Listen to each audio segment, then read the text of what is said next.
नमस्कार, स्वागत है दोस्तों एक बार फिर से एजुपीडिया चैनल पे। आज का हमारा जो चैप्टर है वो है संघवाद। कक्षा 11 की राजनीति विज्ञान का एनसीईआरटी बुक से ये 7वां चैप्टर है। और इससे पहले हमने जो 6 चैप्टर्स हैं, जिसमें लास्ट चैप्टर हमने न्यायपालिका किया था, उसको पढ़ा दिया है। अगर आपने अब तक नहीं देखी वीडियोस तो नीचे लिंक दिया हुआ है डिस्क्रिप्शन बॉक्स में। और इसके साथ ही जो नोट्स हम प्रोवाइड करवाते हैं आपको, उसका लिंक भी डिस्क्रिप्शन बॉक्स में दिया हुआ है। जैसे सभी जानते हैं, हमने अब तक जितने भी चैप्टर क्लियर किए हैं उसके नोट्स भी साथ में आपको दिए हैं, तो इसके भी नोट्स आपको डिस्क्रिप्शन बॉक्स में मिल जाएंगे। क्लिक करके जाके आराम से पढ़िए, ठीक है। तो चलिए वीडियो को शुरू करते हैं।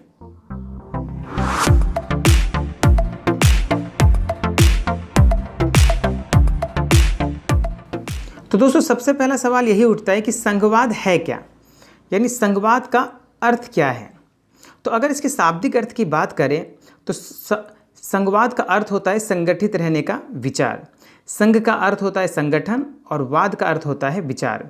तो इस प्रकार से संघवाद का अर्थ बना साथ रहने का विचार।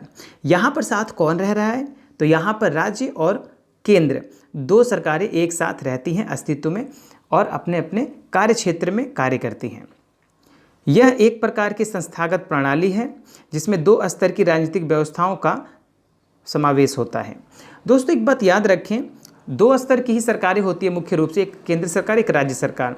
लेकिन भारत जैसे देश में बाद में ये महसूस किया गया कि लोगों से सीधा जो संपर्क है राजनीतिज्ञों का या फिर जो नेताओं का, वो नहीं हो पाता है। सबकी पहुंच और सबकी समस्याएं जो हैं वो नेताओं तक नहीं पहुंचती हैं या फिर नेता उनके साथ अच्छी तरह संबंधित नहीं रहते हैं। तो इसलिए तीसरे स्तर का विकास किया गया था जिसका नाम है स्थानीय शासन, जो हम अगले वीडियो में क्लियर करेंगे, ठीक है ना। तो आप देखते रहिए, बने रहिए। तो एक संस्थागत प्रणाली है, इसमें एक केंद्रीय स्तर की सरकार होती है और दूसरी राज्य स्तर की सरकारें होती हैं। भारत में तीसरे स्तर की भी है, जैसा कि मैंने आपको अभी बताया।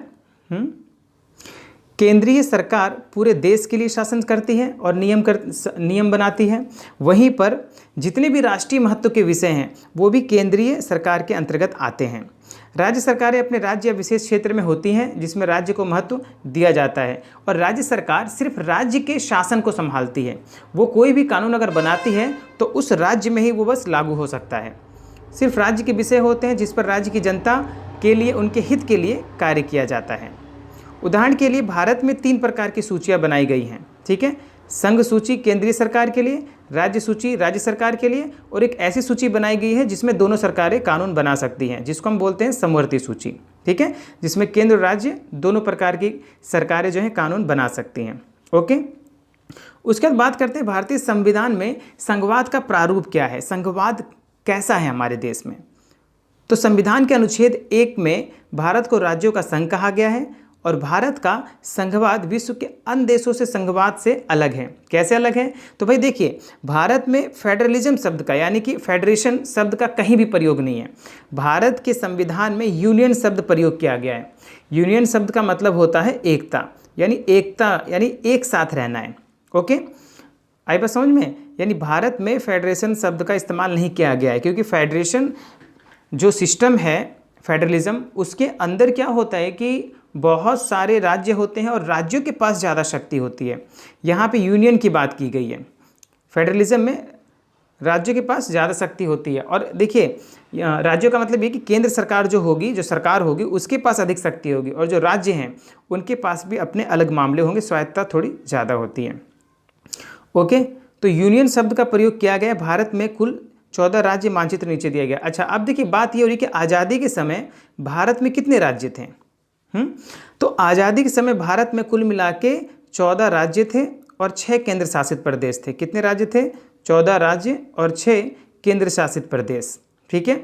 ये जो है आप देख सकते हैं, पहले ऐसे राज्य थे हैदराबाद, मध्य प्रदेश, राजपूताना, संयुक्त प्रांत। आज जो उत्तर प्रदेश उत्तराखंड है वो पहले संयुक्त प्रांत हुआ करता था, ठीक है। बिहार से आप जानते हैं एक और राज्य बना था, झारखंड। तो आज जो है, अगर हम बात करें, मैंने नीचे मैप दिया हुआ है, पहले इसकी बात कर लेते हैं। आज भारत में 28 राज्य और 8 केंद्र शासित प्रदेश हैं, जबकि प्रारंभ में भारत में कितने राज्य थे, 14 राज्य। ओके, तो एक बात ध्यान रखनी है, जो अभी फेरबदल हुआ है कि जम्मू और कश्मीर विशेष दर्जे के तहत एक पूर्ण राज्य था। जो अब समाप्त कर दिया गया है। धारा 370 हटाने के बाद उसका विभाजन 2 केंद्र शासित प्रदेशों लद्दाख और जम्मू और कश्मीर में कर दिया गया है। ठीक है, यानी कि अब 2 केंद्र शासित प्रदेश बना दिए गए हैं, एक लद्दाख, दूसरा जम्मू और कश्मीर। ठीक है, अब राज्य का दर्जा समाप्त हो गया है, नहीं तो पहले 29 राज्य थे भारत में। भारत के अलावा दुनिया के ऐसे कई देश हैं जहां पर संघवाद अस्तित्व में है। इस राजनीतिक व्यवस्था का उपयोग मुख्य रूप से West Indies, Nigeria, America, Germany जैसे देशों में किया जाता है। और एक बात याद रखनी है कि इन देशों में जो संघवाद है वो भारतीय संघवाद से बिल्कुल अलग है। ठीक है, ये मैंने पिक डाली थी, देखिए। तो भाई भारतीय संघवाद के आइए कुछ विशेष बातों को समझ लेते हैं। तो विश्व के देशों में संघवाद में मुख्य रूप से 2 सरकारें होती हैं। ठीक है, वहीं पर भारत में संघवाद के रूप में 3 स्तर की सरकारें हैं। जैसे मैंने आपको बताया था, पहले स्तर पर केंद्रीय सरकार जो काफ़ी शक्तिशाली है, दूसरे स्तर पर राज्य सरकारें और तीसरे स्तर पर स्थानीय सरकारें। स्थानीय सरकारें क्या होती हैं? तो जो निगम पार्षद होते हैं या जो मेयर होते हैं हमारे आसपास, जो अगर आप गांव में हैं तो गांव में होते हैं जिला पंचायत, है ना, ग्राम सभा, ग्राम प्रधान, ये सब स्थानीय शासन के अंतर्गत आते हैं। तो भारतीय संघवाद की विशेषता मुख्य रूप से लिखित संविधान में दर्ज है। भारत में शक्तियों का विभाजन अनुसूची 7 में दिया गया है। बहुत इंपॉर्टेंट है, याद रखिएगा कि अनुसूची 7 में, संविधान के अनुसूची 7 में भारतीय संविधान में अच्छी तरीके से केंद्र और राज्यों की शक्तियों का बंटवारा किया गया है। ठीक है, आपको बताते चलें कि कुल मिला के अब तक 12 अनुसूचियां हैं। ठीक है, आज़ादी के समय 8 ही अनुसूचियां थी, लेकिन धीरे धीरे इसमें जो है कि नई नई अनुसूचियां जुड़ती गईं। ठीक है ना, जिसमें संघ सूची, राज्य सूची और समवर्ती सूची के साथ केंद्र को अवशिष्ट शक्तियां प्रदान की गई हैं। अभी अवशिष्ट शक्तियां क्या हैं? अवशिष्ट शक्तियां प्रदान की गई हैं। एक बात समझने की ज़रूरत है आपको। देखिए, हमारा संविधान बना था 1950 में। ठीक है, उस समय देश की जो स्थिति थी वो कुछ अलग रही होगी आज के हिसाब से। ठीक है, तो कुछ ऐसे भी विषय भविष्य में आएंगे निकल कर जिसका ना तो समवर्ती सूची में लिखा गया होगा, ना राज्य में, ना केंद्र सूची में। तो ऐसे विषयों पे सरकार या कौन सी सरकार बनाएगी कानून? तो इस समस्या को दूर करने के लिए केंद्र सरकार को संविधान सभा ने अलग से जो है कि एक शक्ति प्रदान की, जिसको कहा जाता है अवशिष्ट शक्तियाँ। ठीक है, इसका उदाहरण मैं आपको देता हूँ एक। जैसे मान लीजिए इंटरनेट से जुड़े जो क्राइम है, आपको पता होगा कि 1950 में भारत में इंटरनेट नहीं था। ठीक है, और आज 2000 सन है, आज तो हालांकि 2020 चल रहा है। ठीक है, तो 2020 में आप देख रहे हैं कि बहुत सारी धोखाधड़ी के केस आते हैं, मामले आते हैं। तो ऐसे मुद्दे पर कानून, ऐसे जो ये जो टॉपिक है इस पे कानून कौन बनाएगा? ऐसे विषय पे कानून बनाने का अधिकार केंद्र सरकार को है, क्योंकि संविधान में ये तो लिखा नहीं गया है कि भाई क्राइम, ये जो साइबर क्राइम है इसको हम साइबर क्राइम कहते हैं, इसका कौन कानून बनाएगा? एक विषय तो था नहीं तब, ये अब विषय बना है। तो इसीलिए केंद्र को अवशिष्ट शक्तियों के रूप में ये शक्ति प्रदान की गई है कि किसी भी नए विषय पर वो बना सकती है कानून। भारत संविधान में संघवाद की शक्ति का विभाजन, जैसे मैं आपको बता ही चुका हूँ कि भारतीय संविधान में, ठीक है ना, संघीय सरकार है, राज्य सरकार है और स्थानीय सरकार है। 3 प्रकार की सरकारें हैं। ओके, अब आपको बता दें कि स्थानीय स्तर की सरकारों का निर्माण 74वें और 73वें संविधान संशोधन के द्वारा किया गया। शुरुआत में जब संविधान निर्माण किया गया तो संविधान सभा के लोग इस पक्ष में बिल्कुल नहीं थे कि स्थानीय सरकार बनाई जाए। क्यों? क्योंकि उनको लगता था कि स्थानीय सरकार बनने से एक क्षेत्रवाद उत्पन्न होगा, यानी कि विशेष क्षेत्र के लोग अपने आप को अलग करने की कोशिश करेंगे। ठीक है, इससे अलगाववाद को बढ़ावा मिल सकता है। तो इसीलिए उस समय की स्थितियों को देखते हुए, क्योंकि भारत पाकिस्तान विभाजन भी हुआ था और राज्य इधर उधर भी हो रहे थे, कोई पाकिस्तान में, कोई भारत में मिल रहा था, तो इसीलिए इस समस्याओं से निपटने के लिए उस समय स्थानीय शासन को नहीं अपनाया गया। और बाद में 1991 में संशोधन करके 1992 में ये लागू किया, मतलब पारित किया गया संविधान संशोधन के साथ। कब? 1992 में। ठीक है ना, और इसी दौरान अनुसूची 12 और अनुसूची 11 जोड़ी गई। ठीक है, याद रखिएगा, 73 के लिए 11 और 12 जोड़ी गई है 74 संविधान संशोधन के द्वारा। तो संविधान संघवाद के अनुच्छेदों में संघ और राज्यों के बीच विधायी शक्तियों के वितरण की घोषणा करता है। संघीय सरकार के पास राष्ट्रीय महत्व के विषय हैं, जबकि प्रांतीय सरकार के पास राज्य विषय हैं। ठीक है ना, इसको विस्तार से ऐसे समझ लेते हैं। देखिए, भारत का जो संविधान है, एक है संघ सूची, दूसरी है राज्य सूची, तीसरी समवर्ती सूची। देखिए इसमें जितने भी मामले हैं, यहाँ पे अगर आप कुछ नाम अगर गिने तो प्रतिरक्षा, परमाणु ऊर्जा, विदेश मामले, युद्ध और शांति, बैंकिंग, रेलवे, डाक, वायुसेना, बंदरगाह, विदेश व्यापार, मुद्रा, ये कुछ प्रमुख हैं। बाकी इसमें 100 मैंने देखिए विस्तार से समझाया है, नीचे अभी बताऊंगा आपको। इसमें कुल मिला के 100 विषय हैं। वही राज्य सरकार में 61 विषय हैं, ठीक है। और समवर्ती सूची में कुछ ऐसे विषय हैं जिस पे केंद्र भी कानून बना सकती है और राज्य भी कानून बना सकती है, ठीक है। जैसे आप यहाँ पे देखिए कि शिक्षा हो गया, कृषि भूमि हो गई, ठीक है, वन हो गए, मजदूर संघ हो गए, सामानों में मिलावट, गोद लेना और उत्तराधिकारी, ये दोनों सरकारें कानून बना सकती हैं। समवर्ती सूची में जो भी होता है, देखिए मैंने यहाँ पर लिखा है, कुल विषय हैं संघ सूची में 100, कुल विषय हैं राज्य सूची में 61 और कुल विषय हैं 52 समवर्ती सूची में। ओके, और यहाँ पे देखिए अवशिष्ट शक्तियों का यहाँ पे विशेष प्रावधान किया गया है। इनमें वे सभी मामले शामिल हैं जिनका उल्लेख किसी भी सूची में नहीं हुआ है, ठीक है। जैसे साइबर कानून देखिए दे रखा है यहाँ भी, ठीक है। इन विषयों पर सिर्फ केंद्र सरकार ही कानून बना सकती है। ओके, तो भाई भारतीय संविधान में संघवाद के ढांचे में चाहे वह केंद्र शासन हो या राज्य शासन संविधान को सर्वोपरि ही मानेंगे, ठीक है ना। याद रखिए एक बात, संविधान को सर्वोच्च बताया गया है, ठीक है। भारत में संविधान की सर्वोच्चता है। संघवाद की सभी सरकारें संविधान के दायरे में रहकर ही कार्य करेगी, ठीक है। देश में केंद्र तथा राज्य सरकारों के बीच शक्तियों को 3 भागों में बांटा गया है, जो हम ऊपर पढ़ चुके हैं, ठीक है। स्वतंत्र न्यायपालिका के द्वारा राज्य और केंद्र की शक्तियों में विवाद होने पर पंच की भूमिका निभाने के लिए स्वतंत्र रखा गया है। आप जानते हैं कि भारत में जो न्यायपालिका है वो एकीकृत है, यानी कि राज्य और केंद्र दोनों के लिए एक ही न्यायपालिका व्यवस्था है। ओके, भारतीय संविधान संशोधन कर सकती है परंतु उसके मूल ढांचे में परिवर्तन नहीं कर सकती। आपको एक बात समझने की ज़रूरत है कि संविधान का जो एक ढांचा है, अब देखिए संविधान किस लिए बनाया गया। संविधान का निर्माण किया गया था लोगों की लोकतांत्रिक व्यवस्था को बहाल करने के लिए, लोगों की शासन को अच्छा करने के लिए, लोकतांत्रिक व्यवस्था को बनाए रखने के लिए।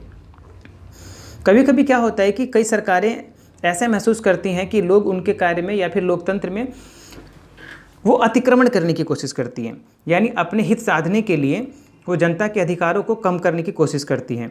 तो इन सब से बचने के लिए संविधान में एक व्यवस्था की गई है कि मूल ढांचे में कोई परिवर्तन नहीं किया जा सकता।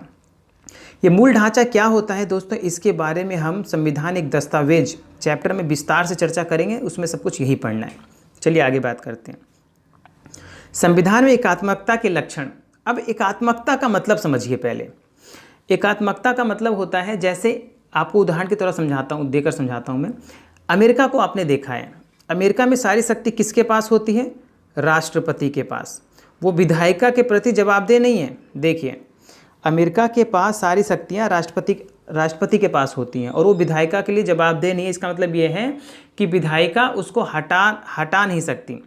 हटा सकती है ऐसी बात नहीं है, लेकिन इतना कठिन प्रोसेस है, इतनी जटिल प्रक्रिया है कि उसको हटाना बड़ा मुश्किल होता है।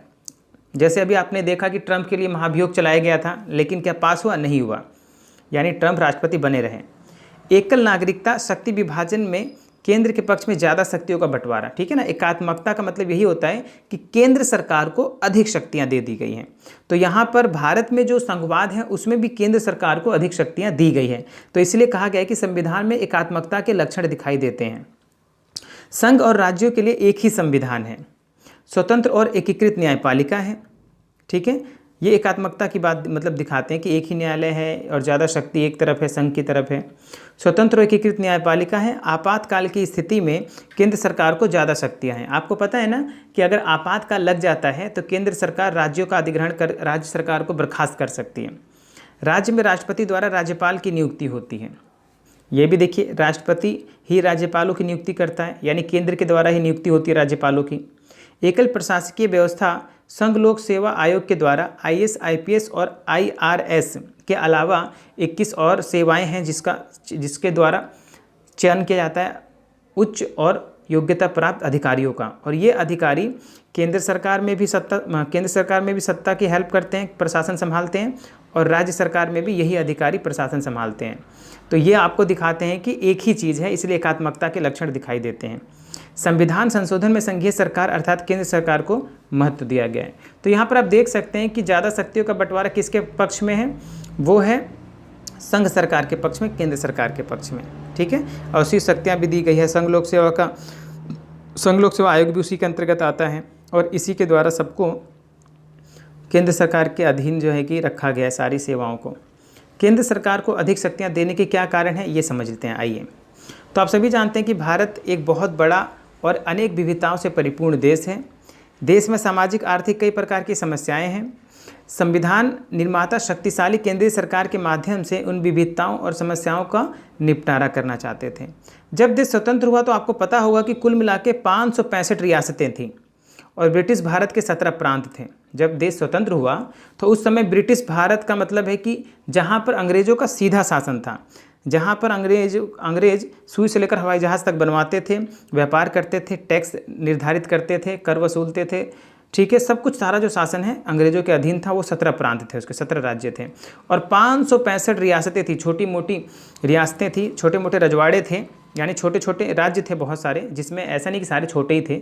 हैदराबाद, जैसलमेर, जोधपुर, राजपूताना जो है ये बड़े बड़े राज्य थे, ठीक है। और आप जानते हैं हैदराबाद जो था काफ़ी लंबे समय तक उसके साथ संघर्ष हुआ, तब जाके जो है भारत में शामिल हुआ। इन सबको एकजुट करना और एकता के सूत्र में बांधे रखना एक बड़ी चुनौती थी।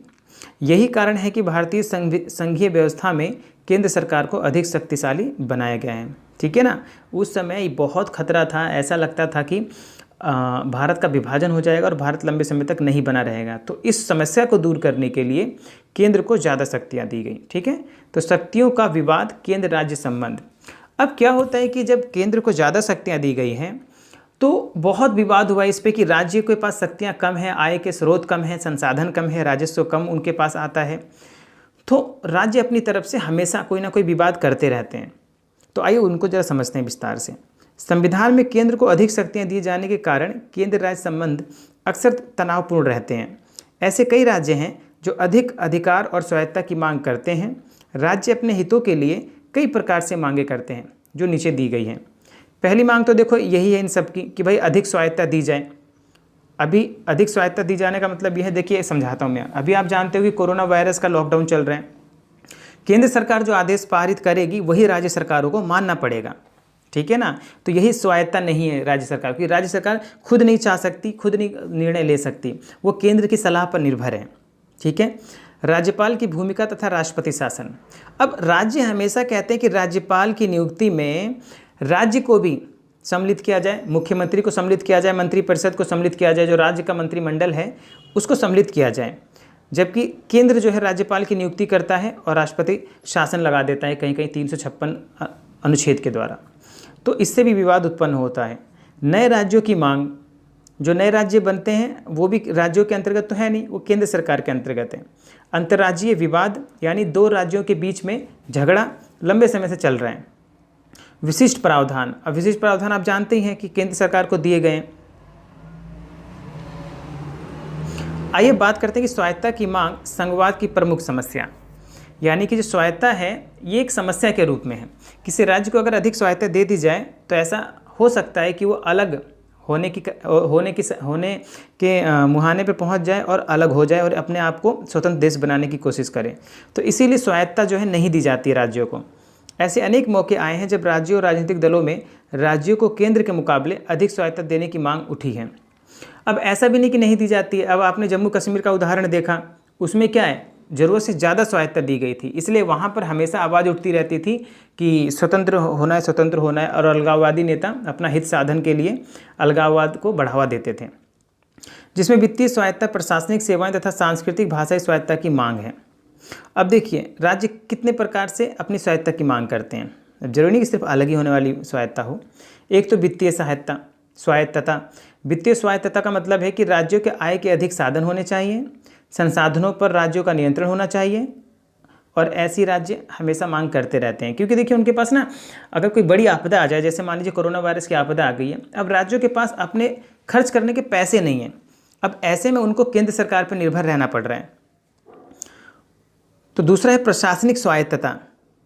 तो शक्ति विभाजन को राज्यों के पक्ष में किया जाना चाहिए और राज्यों को अधिक महत्व के अधिकार और शक्तियां दी जानी चाहिए। जैसे मैंने उदाहरण के लिए बात की ना राज्यपाल की, कि राज्यपाल जो है प्रभावित करता है राज्य की सरकार को, और राज्यपाल की नियुक्ति में राज्य सरकार का कोई योगदान नहीं होता है।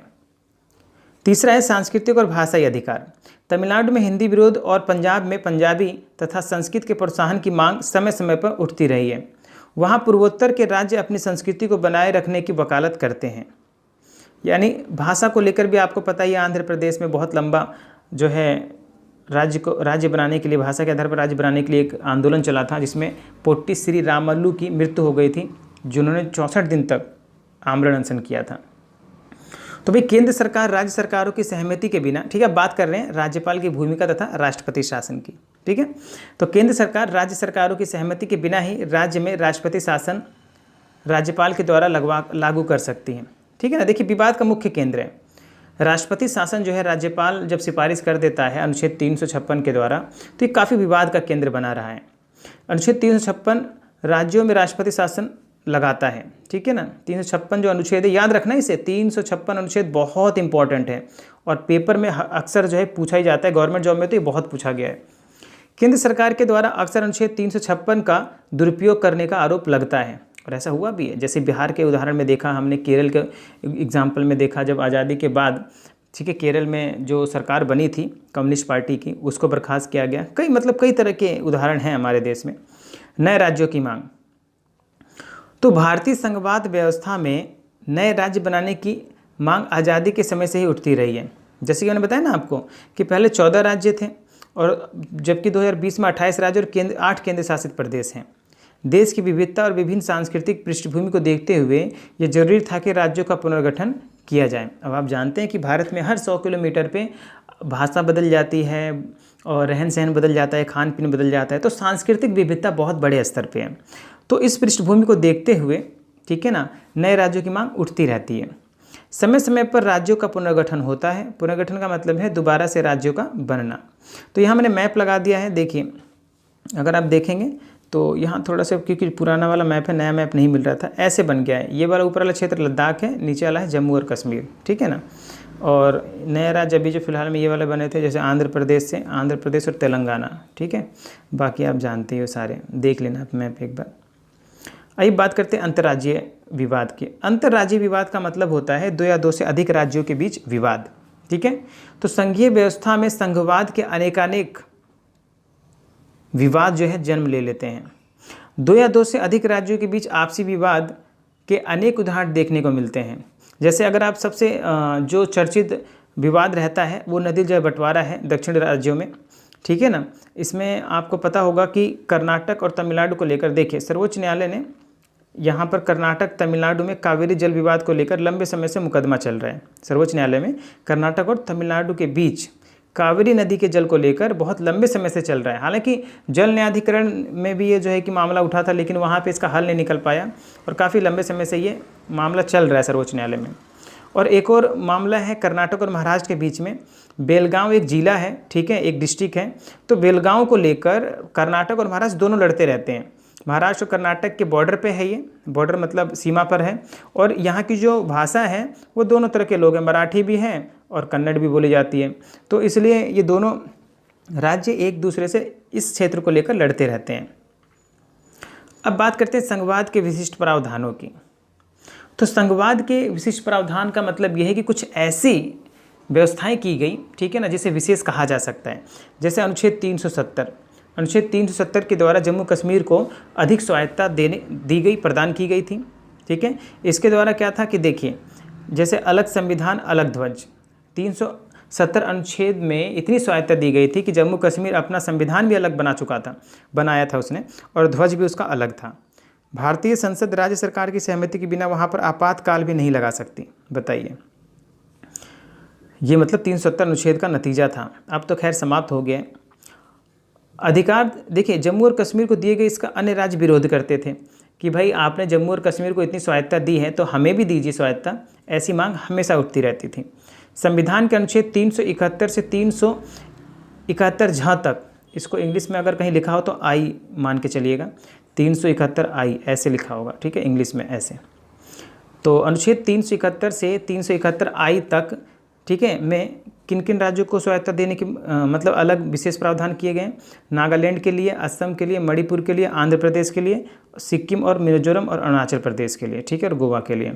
इनको जो है कि विशिष्ट राज्य का दर्जा दिया गया है। इसमें कुछ ना कुछ अलग जो है बाकी राज्यों से इनको सुविधाएं मिलती हैं। हालांकि गोवा में को पूर्ण राज्य का दर्जा दे दिया गया है। अब गोवा का जो विशिष्ट राज्य का दर्जा है, वो जो पहले केंद्र शासित प्रदेश हुआ करता था, उसको समाप्त करके उसे विशिष्ट राज्य का दर्जा दे दिया गया है। वो अन्य राज्यों की तरह एक पूर्ण राज्य बन गया है। सिक्किम भी ऐसा ही था, अचानक मिला लिया गया भारतीय क्षेत्र में, है ना। तो चलिए आज का ये चैप्टर समाप्त होता है। दोस्तों देखिए, बहुत मेहनत से हम नोट्स बनाते हैं आपके लिए और आशा करते हैं कि आप इसे पसंद भी करेंगे। जाके पढ़ लीजिए, और अगर आपको PDF में चाहिए तो मुझे लिंक जो है, लिंक कह रहा हूँ मैं, कमेंट कर दीजिएगा, मैं आपको PDF लिंक भी सेंड कर दूंगा, ठीक है। तो मिलते हैं फिर नेक्स्ट वीडियो में, तब तक के लिए थैंक यू, बाय बाय, जय हिंद, जय भारत।